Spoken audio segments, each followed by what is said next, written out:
Hey all, Hipper here. I just want to do a quick video here on some of the things that I wish someone had told me before I started to play World of Warship Legends nearly 3 years ago.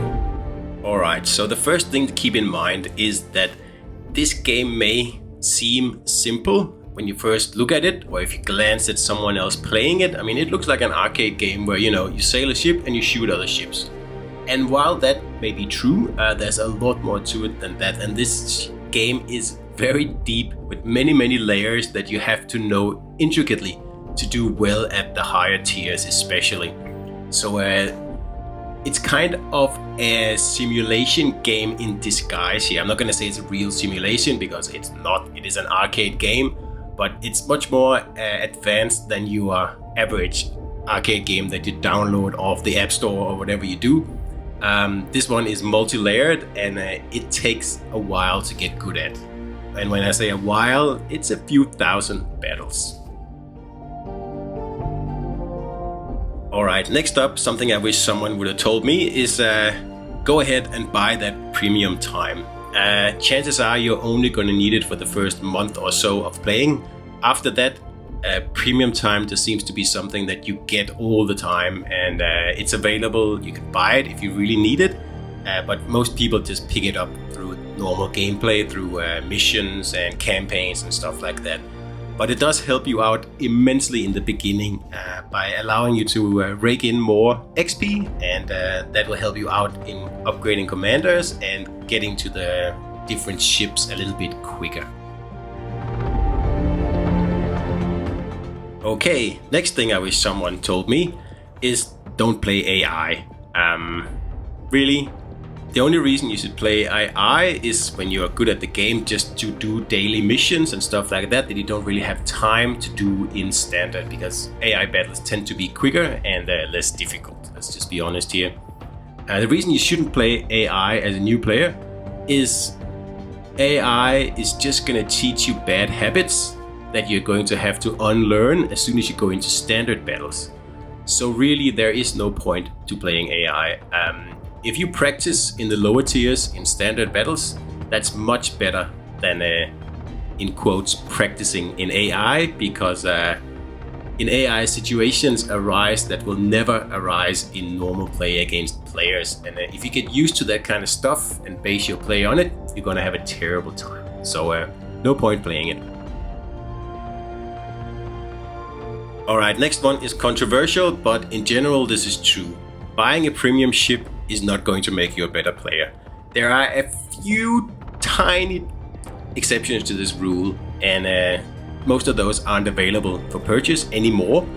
And really, when you buy a ship that perhaps gives you a bit of an edge, you still need to be an extremely good player to actually make use of that edge. So just going in there, spending $50 on a ship is not going to make you any better at the game. Alright, next up is very important. I know wargaming keeps telling you, oh, you have stuff, you should use it, go ahead and maximize your commanders, but you really have to be careful here, especially as a new player, because the resources you need to upgrade commanders come few and far between. And as you can see, as a new player now, there are so many commanders to choose from, and you have to be very careful before you start actually adding stuff in here. Because as you can see, it adds up fairly quickly. You need more than 150 promotion orders, 8 insignias, and nearly 700,000 commander XP. So figure out which class you like first, and which nation, and of course which commander you prefer before you put any resources at all into any commanders.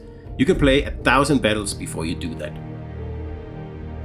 Alright, as an extension of the previous one, make sure you farm lots of commander XP as a new player, because it's the only thing you need to upgrade most of the commanders to, a reasonable level. You don't need to put any promotion orders or anything. And the easiest way of doing it is to put boosters on your ships. And you have to put both a normal booster and a commander XP booster on your ship. Well, you don't have to, but that'll give you the best outcome. And if you have a premium ship, you do the same thing. That'll give you even more. And of course, if you have premium time as well, that's the best combination. Okay, next up, make sure you understand shell types. It is core to the game, and you're not gonna have a good time unless you fully understand the difference between high explosive shells, armor piercing shells in particular. And this is way too complicated to go into in detail here, so you'll have to look up another video on the specifics. And there are plenty out there. T-Bull has good ones, Fat Guy Gaming has good ones, Spartan Elite 43 has good ones. There's plenty of them. There is also a third type that's come into the game recently, which is called semi-armor piercing shells. So really there's 3 types of shells that you really have to know when to use and how to use. Alright, next up is understanding that this is not a game where a ship is a hitbox, and when you hit that hitbox with a certain weapon, you take out a set amount of hit points. That's not how it works. This game here is deep, and every ship has its own armor layout, and how much damage you do to a ship depends on your choice of shells, how well you hit that ship, and of course the armor layout of that ship. And the better you know the armor layouts of all ships in game, which is a lot of ships, the more damage you're going to do, or you're going to be able to do, because there's an element of randomness in the whole thing. So you never know what you're gonna get here. Alright, and next up, make sure you play all classes while you are getting better at the ship. Don't just focus on one thing. Don't just play cruisers and ignore everything else. Not because that you should get good at the other classes necessarily, but because it'll give you an insight in how the other classes work, and that will help you counter that class when you play the ship that you like the most. So if you like cruisers, make sure you play destroyers and battleships as well, so you know their weak points and their strong points. Alright, lastly, make sure you understand there's a few different types of battles in this game here. There's one called Domination, and there's one called Epicenter, and then there's one called Capture the Base, and there may be others in the future. But Domination battles are battles where there are capture areas. And do yourself a favor and figure out how these capture areas work, and how you accumulate points when you're in them, and how you help out your team in actually securing these areas. Because this is paramount, and if you don't understand this, people might get slightly annoyed with you in game.